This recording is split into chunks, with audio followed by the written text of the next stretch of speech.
All right, so this is going to be a video where I try to discuss every single symptom that I dealt with during my anxiety and DPDR. It's probably going to be a long video as there's so many symptoms that I dealt with, and there's a good chance that I'll forget a few.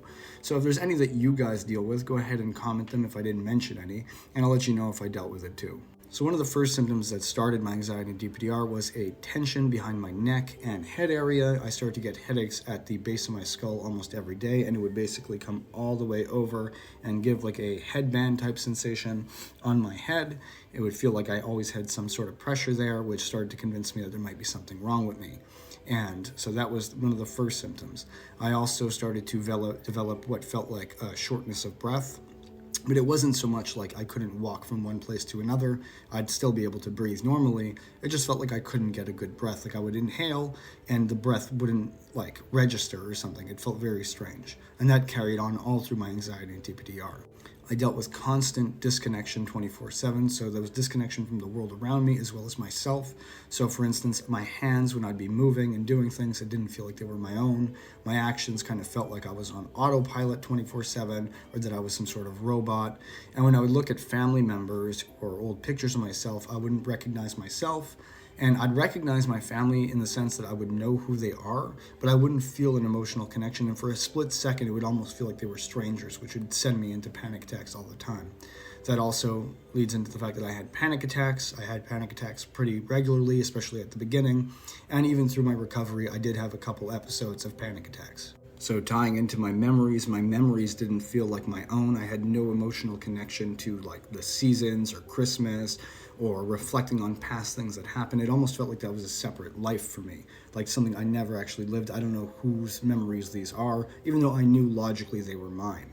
I also had a hard time, like, let's say I was planning a trip and I had to go on a trip, I'd have a hard time looking forward to it and actually envisioning myself going on this. Any type of forward planning just wasn't registering for me. It felt funny and foreign, and everything, every single day felt like off, weird, and dark. It just felt like this heaviness on me 24/7.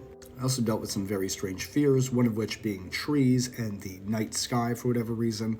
I think mainly it's because the trees would give me some sort of existential thoughts where I would think like, why are there so many trees and where did they come from and weird things like that.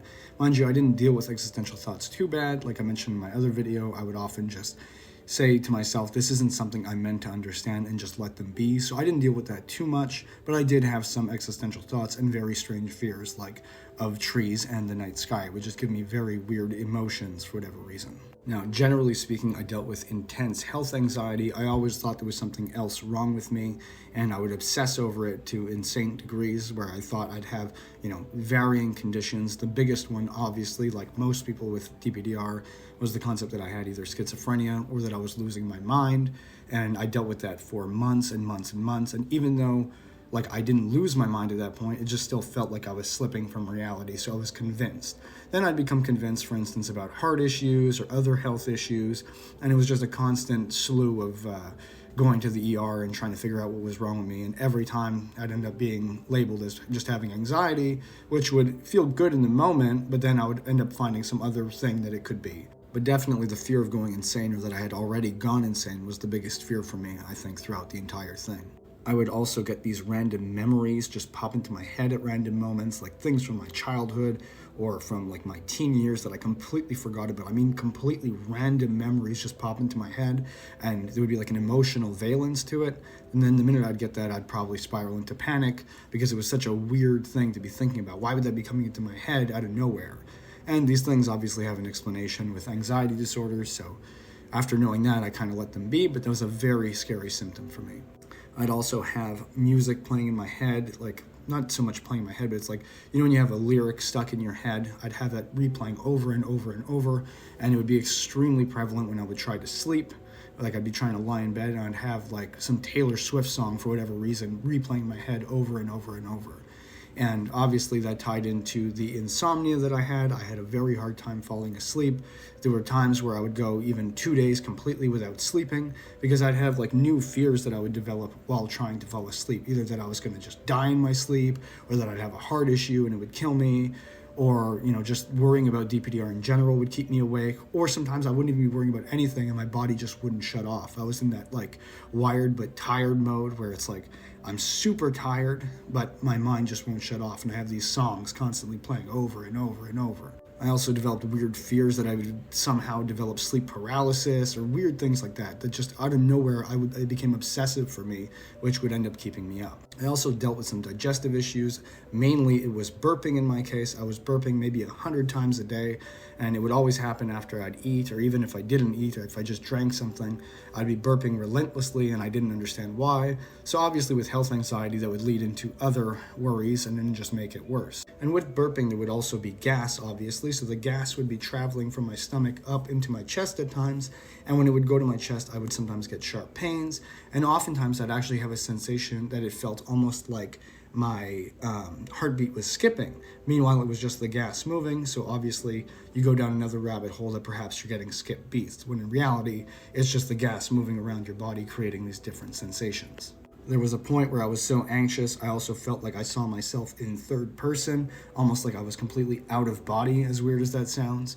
And that's usually when I was in super, super high anxiety, worrying about the DPDR itself. I also dealt with a ton of visual symptoms. The main one was that the world constantly felt dreamlike and hazy 24/7. It didn't matter where I was.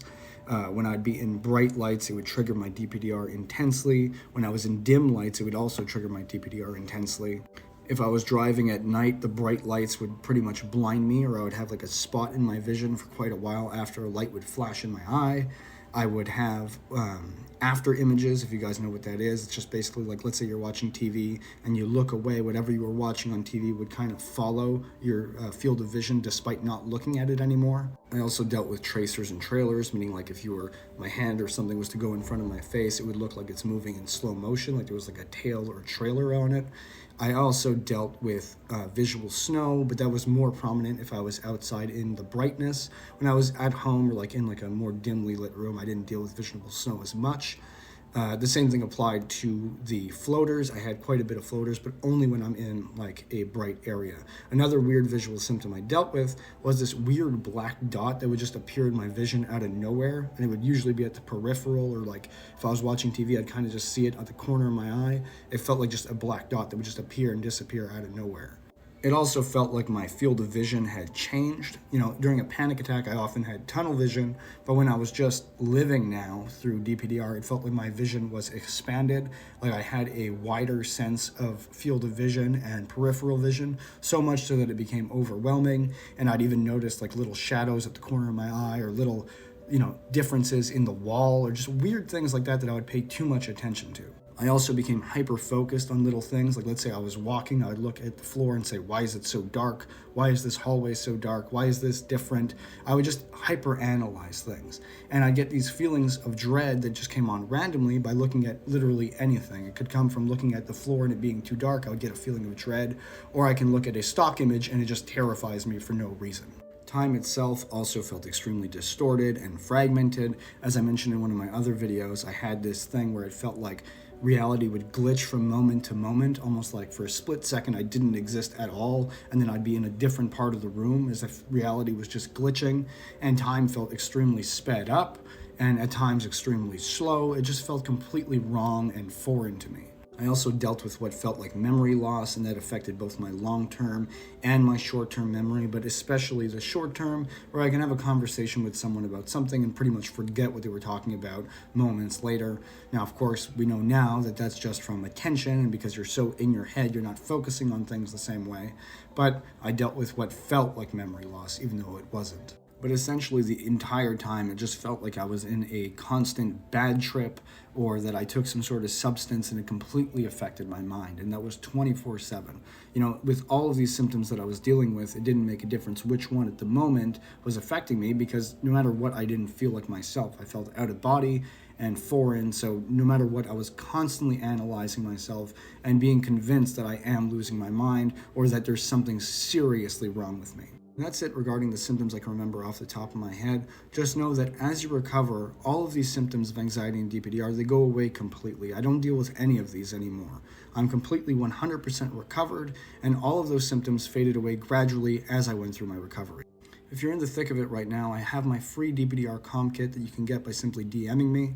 It includes some key information about DPDR, as well as 12 mindset shifts that I wish I knew earlier in my DPDR recovery.